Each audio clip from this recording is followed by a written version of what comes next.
South Avondale Elementary School has 293 students who go to school every day within 1,000 feet of 4 registered sex offenders. One, arrested for raping a 5-year-old, pled down to gross sexual imposition.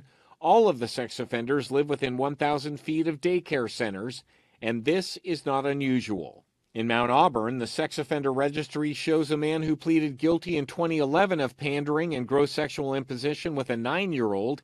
He lives just a couple of hundred feet from Taft Elementary, where Eunice Ligon's grandkids attend school. Did you realize that there is a sex offender living just about 250 feet away from your kids where they go to school? I did not know. What are your thoughts in reference to that? I mean, that's scary. It's scary. I would go in and put in the address.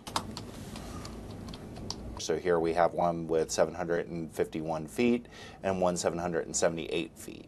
Matt Carnes maintains the sex offender registry for the Hamilton County Sheriff's Office. He says of the 1,158 sex offenders on the registry in Hamilton County, 321, more than a fourth, are violating the law by living within 1,000 feet of a school or registered daycare. But the law is clear.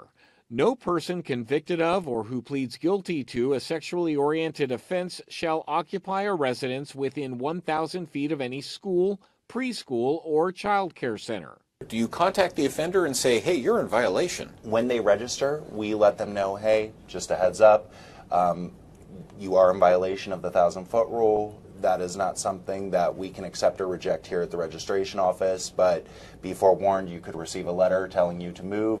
You could receive a letter, so why doesn't the sheriff simply go out and arrest the violators? Because it's a civil violation, not criminal. The law states the owner or lessee of the property or the chief legal officer of the jurisdiction, like a city solicitor, has the cause of action. How often does that happen? Not too often. Not too often. Can you give me an example? I mean, like, do you know that, I've since you've been here? Since I've been in my position, I have not known that to happen. Does that surprise you? It does. Captain John Lowenstein has been with the sheriff's office for 30 years. He says his sex offender registry team notifies the jurisdictions whenever sex offenders register their addresses near schools or daycares in their areas.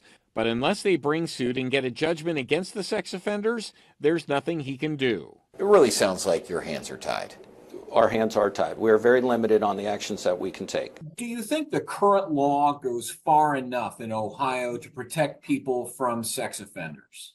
Representative Bill Seitz worked on an early incarnation of the sex offender registry law back in 2002.